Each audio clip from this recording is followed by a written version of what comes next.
কাজে কি দেখতেছেন না এই যে বাঘ ওই দেখেন না আগে দিকে ভিডিও রোজ করে দিচ্ছেন আমরা শুনুন ভিডিও আমি দাঁড়া আমি একটা করছি আটা করি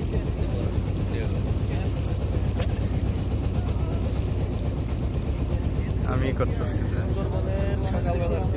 ঠিক আছে কিছু হয় না এই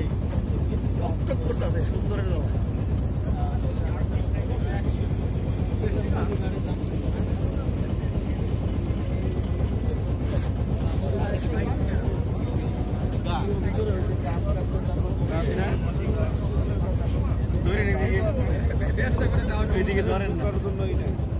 সবাই একটু বসি কারণ চলে আসছি তো ঘাটে বেরোবো ধাক্কা লাগলে সবাই চিন্তার জায়গায় বসি একটু বসি দয়া করে সবাই